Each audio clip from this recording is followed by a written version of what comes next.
तो ये question NDA 2017 के फर्स्ट में आया है, ध्यान से देखिएगा, बहुत इजी क्वेश्चन है।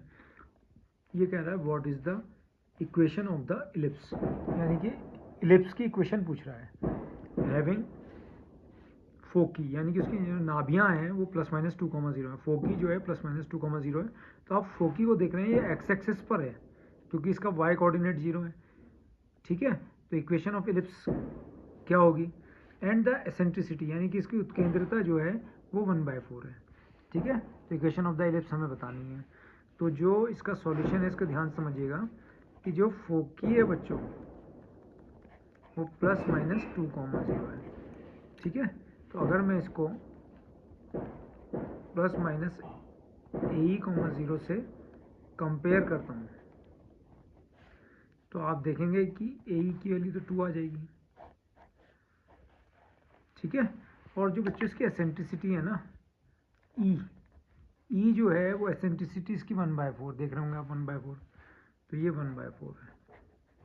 तो अगर मैं यहाँ वैल्यू पुट कर देता हूँ A × 1/4 = 2, किसमें? इसमें, तो A = कितना आ जाएगा? 8।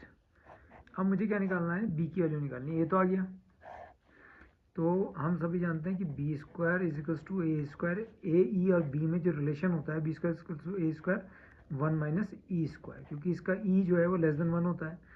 तो B² मुझे फाइंड आउट करना है, तो A² - A² E², तो B² = A² की जो वैल्यू है वो 8 है, तो 8 का स्क्वायर 64 हो गया, और जो AE की वैल्यू है वो है 2, तो 2 का स्क्वायर 4 हो गया, तो B² की वैल्यू हमारे पास आ गई 60। हमें B चाहिए ही नहीं, B² चाहिए। अब आप ध्यान से देखिएगा कि जो फोकी है वो एक्स एक्सेस पर है क्योंकि वाई कोऑर्डिनेट 0 है, तो इसलिए इक्वेशन ऑफ इलिप्स क्या होगी? इक्वेशन ऑफ इलिप्स क्या होगी? x² / A² + y² / B² = 1। तो x² / A² की वैल्यू, A की वैल्यू 8 है, 64 हो गया, प्लस y² / B² 60 है, = 1। तो यहाँ पर ये हमारे इक्वेशन ऑफ फिलिप्स हो गया, x² / 64 + y² / 60 = 1। तो इसका ऑप्शन ए ही बिल्कुल सही है, x² / 64 + y² / 60 = 1, यानी कि ऑप्शन ए।